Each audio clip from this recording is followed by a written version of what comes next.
I have a classic car that I like. I have a 1940 Cadillac, 62 Series convertible, mint condition. Changed everything on it. You know how people, they're like Jay Leno gets mad if you change the originality of a car. I ain't got time for that. I'm not driving a car that's gonna break down somewhere. And I don't like cranking windows. I put power windows on it, put a brand new Cadillac engine in it, transmission, power steering. It's got the same body, same instrumentation panel, but all the guts is brand new Cadillac. I'm not gonna be driving. I went to a gas station, and I haven't been to a gas station in. It's been a long time, because I don't put gas in my cars. I have people that do that. You know what I'm saying? So, I was driving my Cadillac, and I noticed the needle was close to the east, so I pulled over at the gas station. This was 2 years ago. Pulled over at the gas station, and let me tell you something. I walked around that car 15 times. Could not find that gas cap. I opened the trunk. I looked under the license plates. I did everything. Finally, man, I just called my guy that worked for me and said, hey, man, bring another car down here that I can drive. He came, the 1940 62 Series, the gas cap is under the tail light. You have to lift up the tail light for the gas cap. There's no way I knew that. I walked around that car 15 times. One guy saw me and said, boy, you're pretty proud of that car. You keep looking at it. I'm trying to find the gas cap.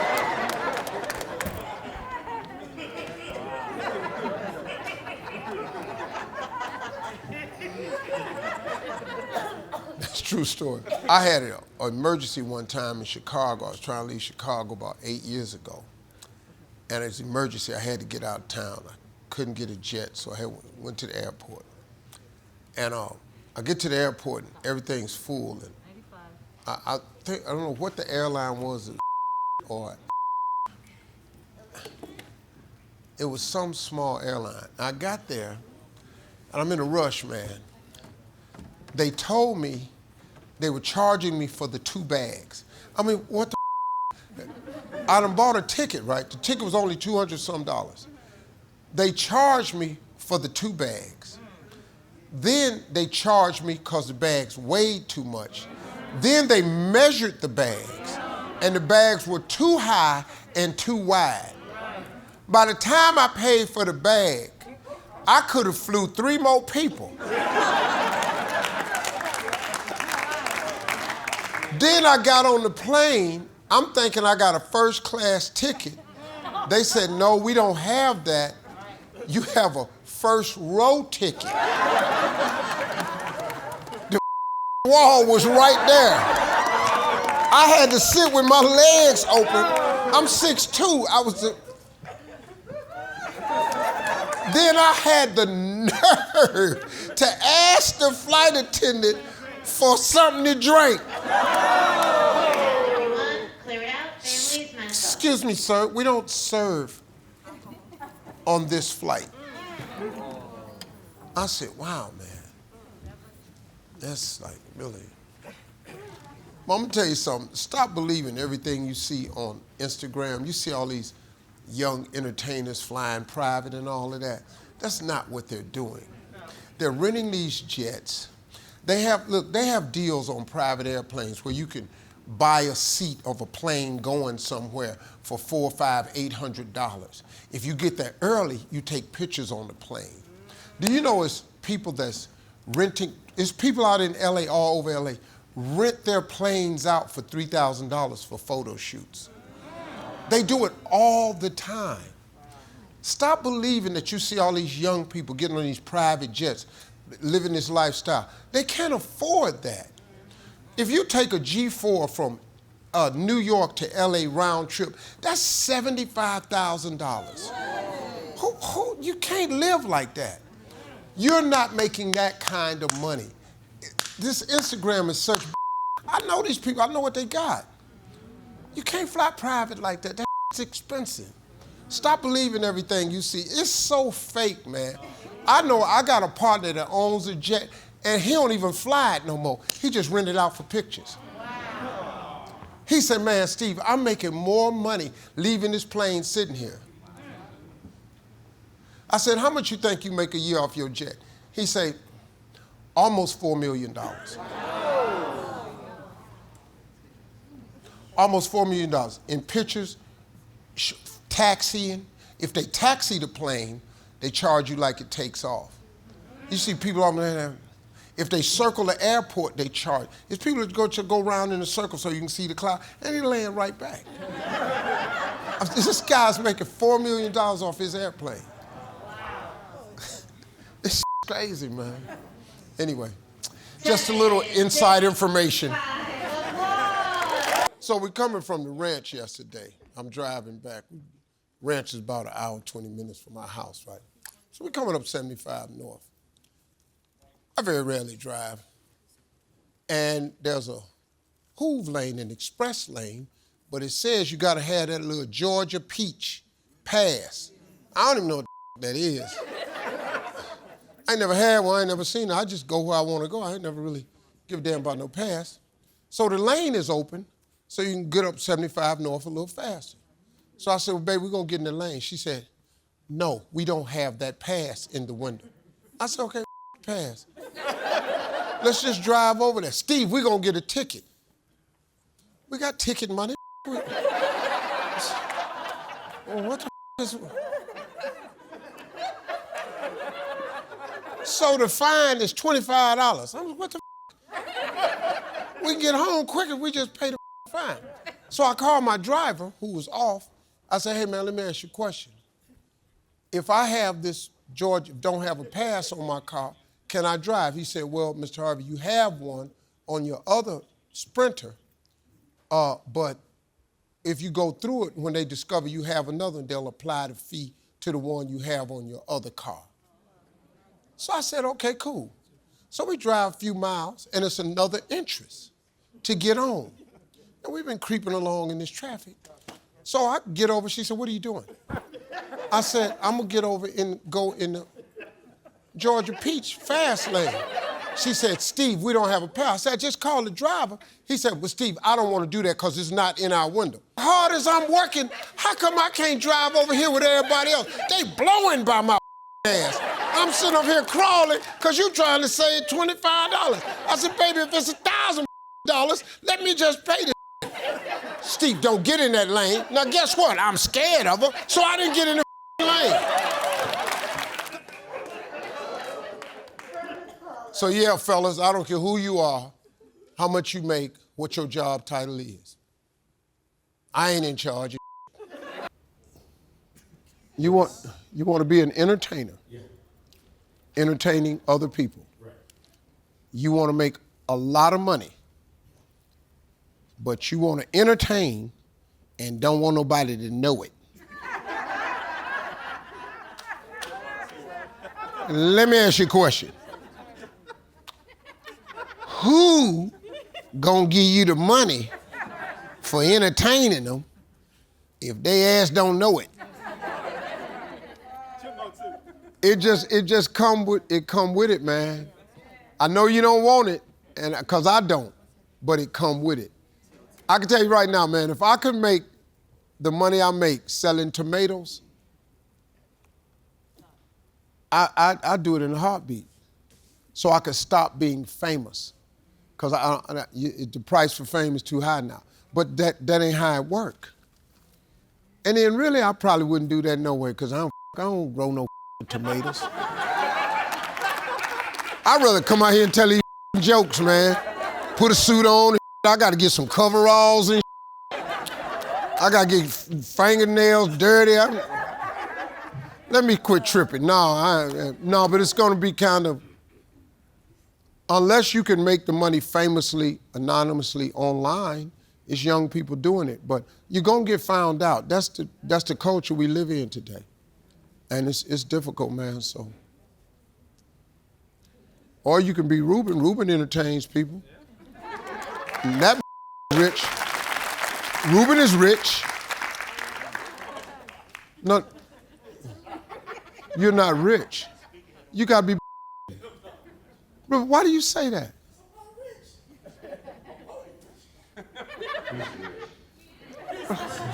Terrell, what the is he talking about? Terrell, how many shows he warm up on?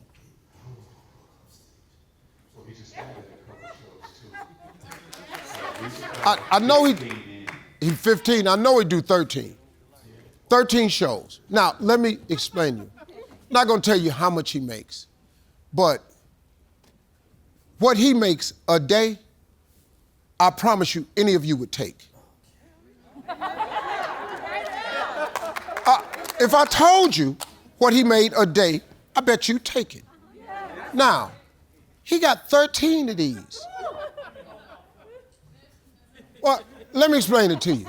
If I wasn't doing this, if I had to get a job, give me that job right there. Now, I'm gonna tell you right now, you ain't gonna have a good a time. Cause I don't give a about you dancing or none of that. I'm finna play a bunch of Earth, Wind, and Fire and all this here. Steve ain't out here doing none of that.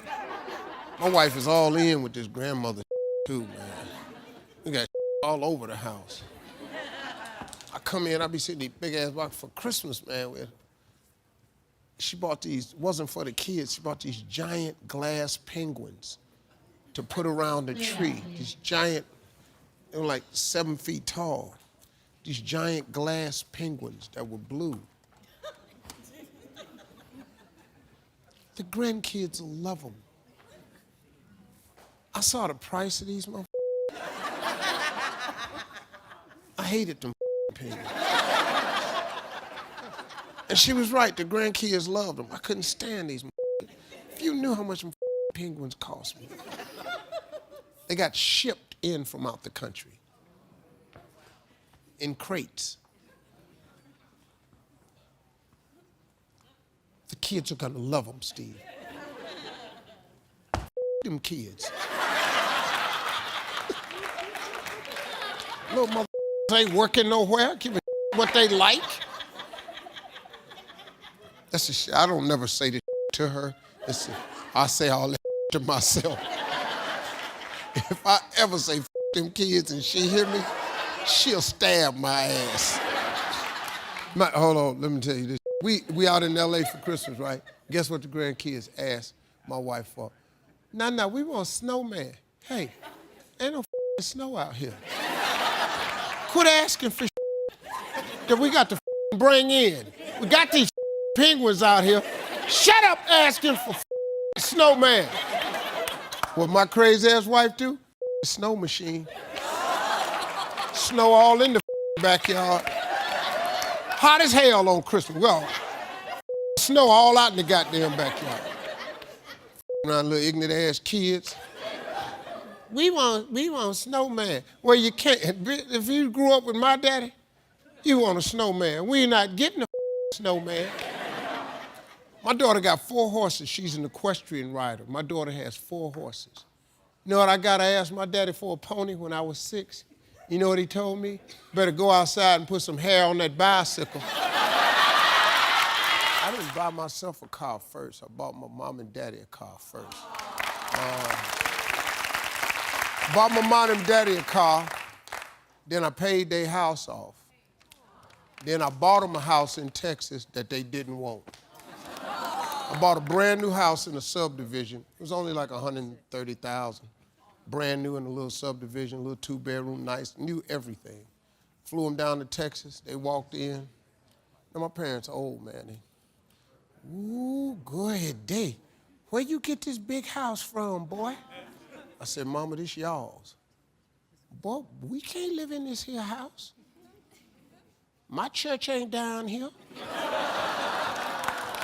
No, seriously. My mama couldn't leave church. She couldn't leave her church. My church ain't down here. Boy, I've been Sunday school teacher up here. Them kids is looking for me. So I didn't understand that. My daddy didn't want to move because he found out that I bought a house in Plano, Texas, which is a dry county. You can't buy liquor. That motherfucker found that out. I said, Dad, it's a dry county. Well, first thing he said, boy, this nice house. Where the liquor store? I said, Dad, you got to drive about 4 miles. For the liquor store? He said, hey, what, didn't we pass by a grocery store? I said, yeah, they don't sell alcohol. This is a dry county. Oh, boy, we can't stay here. I wanted a 1972 Fleetwood 4-door Cadillac Brougham. 4-door. Woo, with the fins on it. 4-door, baby. Never got it. Never got it. I got all my cars now, but that ain't one of them. The only car I'm missing right now is a 1957 Chevy Bel Air, which I was going to get, and my wife. I had made reservations to go to Barrett Jackson Auto Show in Scottsdale. I had went through the catalogs and saw the car I wanted. It was a 1957. I was born in 1957, and I was gonna buy a 1957. I had it all worked out, man. The stars was lined up. It was January 17th, which is my birthday. We get a letter in the mail on the 8th from Michelle Obama. She sends a letter to Marjorie. They know each other. Said, Marjorie, I want you all to join me for my birthday party. Well, her birthday party's on the same night I'm supposed to go to Scottsdale by my car. So she said, Steve, Michelle Obama invited us to a birthday party. I said, oh, baby, that's cool, but you know, we ain't going because I'm gonna go to Scottsdale to buy my car. She said, Steve, you would rather go to Scottsdale to buy your car than to go to the White House, a special invite from the First Lady?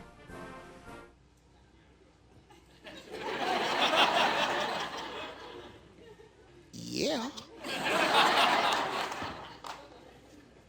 So we was at the party. You don't imagine, man, if I'd have told my wife no and went and bought that car.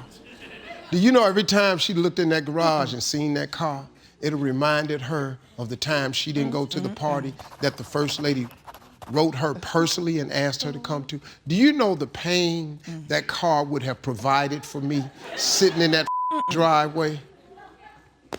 So I didn't get the car because my wife said we was going to a party. Dr. Phil goes the next year and buys one.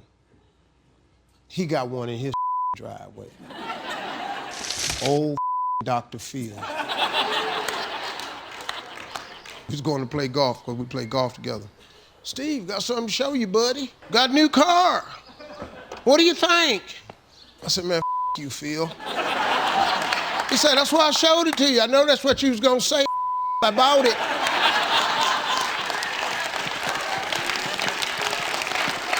Dr. Phil, man, is really, really cool dude. Really cool, been a good friend of mine, funny man, because he's so country. He don't give a man. He just say what he want to say. We're gonna go play golf together. Me and you, we're gonna be out there, and we're gonna go to Bel Air now, and you ain't gonna see a lot of black people. I said, okay, well, I'm gonna be pretty strong, just letting you know, I'm gonna be representing. Went out there and beat the out Dr. Phil. I haven't seen a bar of soap, though, and I can't even tell you when I've seen a bar of soap. That stopped when I was touring. I stopped using bar soap when I was touring because, like, we used to have to stay in condos when I used to do comedy clubs, and the headliner would get the room that had the bathroom in it, then the feature act, the middle act, would get the next biggest room, and the opening act would get the smallest room. Well, the opening act and the feature act had to share the bathroom. And I used to have a bar of soap in a container, and I'd put my bar in there with my name on it. So every day I was showering that. I went in there, man, and it was a piece of hair wrapped around my soap. And I got that soap, and I went back, I walked out there, I said, yo, my man, you used my soap? He said, yeah.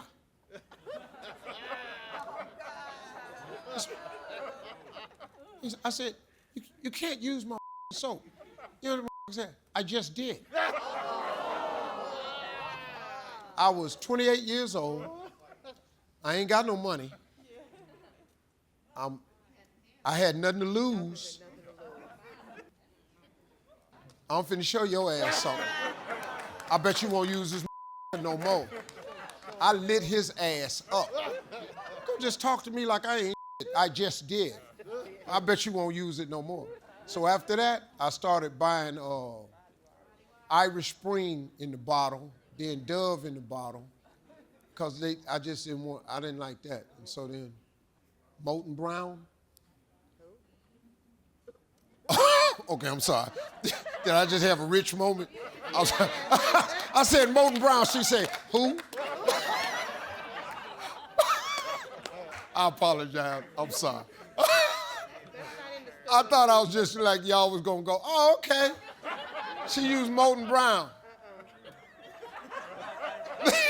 The whole audience went, what? I'm sorry.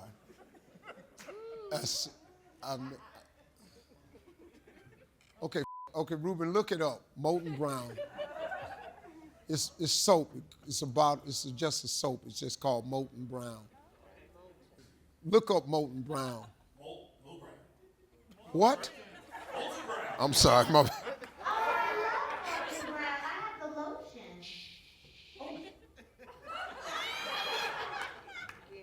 Damn, hey, your little rich ass, be quiet.